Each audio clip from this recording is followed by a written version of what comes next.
What is going on, everyone? This is Double O Face coming at you with yet again gameplay from Gotham City Imposters, and it's on this one's called the Docks, and I actually get a lot of gameplays on this, so sorry about that. I'm gonna try to get some on the other ones, but I started as a sniper and then I switched my class right as I die.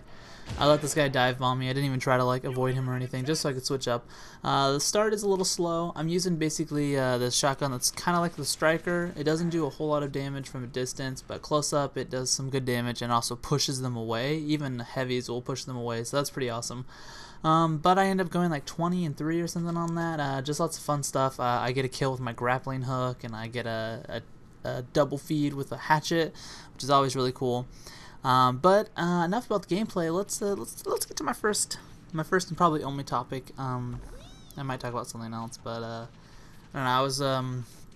I was on TwitchTV.com. If you guys do not know what that is, it's basically a video game only streaming. It's like came off of Justin TV, which was a live stream website. But Twitch TV is exclusive for video games.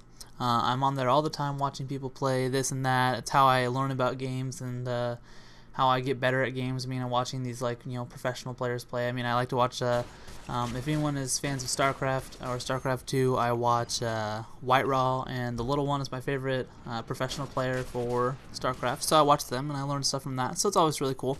But I was on there watching something, and they all wanted this guy to play Gotham City Imposters, and I was like, yeah, for sure, I'd love to see that.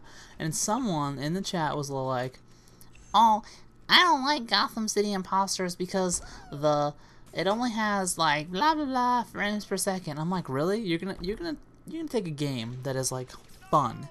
It is ridiculously fun. It's goofy, it's crazy, it's carefree. Even when you're losing, you have fun. It's only $14.99, and you're gonna say it's bad just because you don't get as many frames per second as you would in like Call of Duty? Like, no, that's just not right. And like, I want people to know, especially people on my subscriber base that are younger, that may not have played a lot of the games that weren't graphic intensive when they were growing up. But graphics don't make a good game.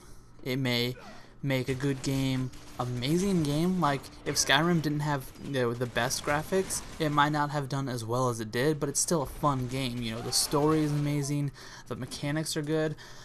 I'm gonna be doing another walkthrough of a crazy indie side scroller, not Limbo, so don't, it's gonna be one that you've probably never heard of. Once I'm done with my Rochard one, and you'll see that like the animations are a little weird, but the mechanics, how you move, how responsive the controls are, how responsive attacks and everything, that's what matters, not frames per second. And in Modern Warfare and Black Ops, I do have issues where there's too many frames per second, and that's what causes some of the lag.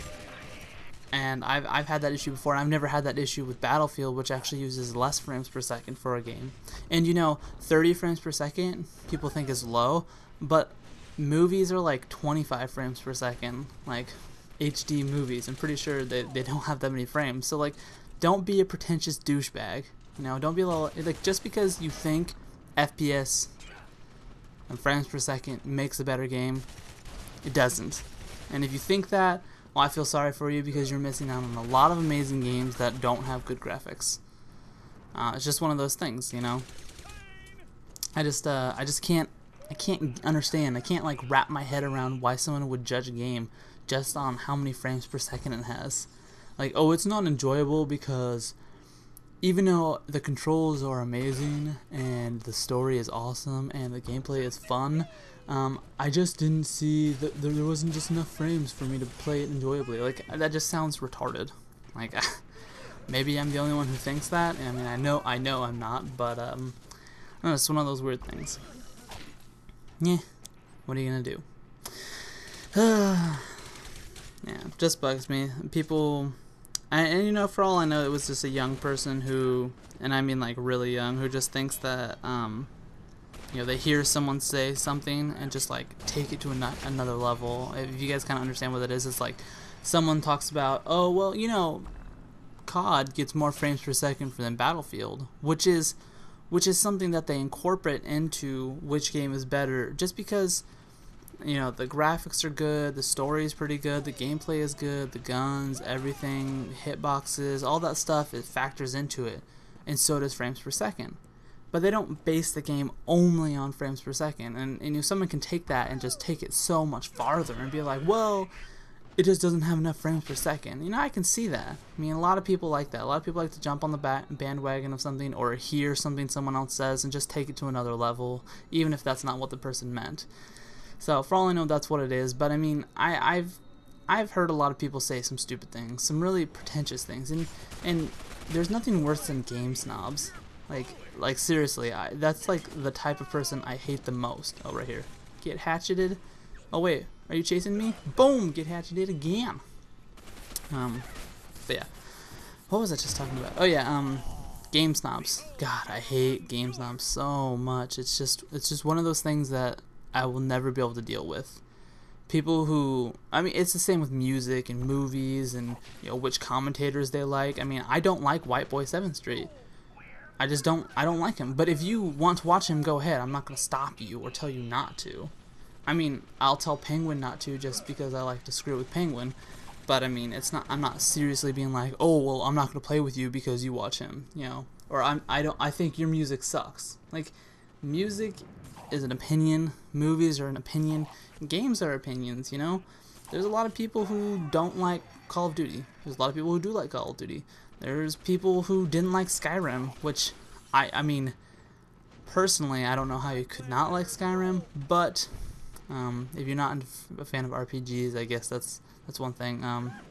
People who have short attention spans and like to play multiplayer games, and I'm probably going to do a commentary. I mean, I don't have enough time at all to cover my feelings on multiplayer, but I want to leave you with a little bit of a question, and if I get a response from you guys, I'll incorporate that into my next video. But even if I don't, I'm still going to do another video. Is that I've been thinking, like, do you think multiplayer, you know, online multiplayer, competitive multiplayer, is helping the gaming community but hurting the actual games themselves? And by that I mean, yeah, you know, we have electronic sports now. We have people playing professionally video games and earning money and making a living and getting the games out there to everyone. You know, the YouTube community is making money off of video games, is becoming like a job, and people don't see it as like, whoa, what do you mean you play video games professionally? That doesn't make sense to me. Like, that's good, and multiplayer helps with that, because most of the videos that you see are multiplayer games besides walkthroughs, which are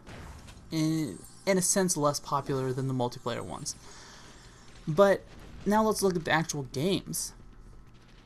My favorite games of the year have all been single player games. Now, doesn't mean I don't like the games that are multiplayer, but the campaign for Battlefield 3, which I couldn't finish because my game got glitched out, it's something on the disc, I guess. Multiplayer is fine, but the game has this weird white screen. If you look through, I stopped doing that series because I couldn't finish it, but if you look back at my past Battlefield videos, you'll see it. And Modern Warfare 3, the story was awesome, but the gameplay, I mean, it took me like 1 day to complete the campaign for both of those. Not in the same day, but 1 day to complete one. And I like to have more story, more gameplay, more content. That's what I really love. And so I'm wondering how, you know, if Call of Duty focused a little bit more on single player and less on multiplayer, how crazy the stories in single player would be. Like, is that hurting games or helping games, you know? So yeah, I'm going way over the gameplay, but let me know what you guys think about multiplayer and how it affects the gaming community, and I will catch you guys later. Alright, peace out, guys.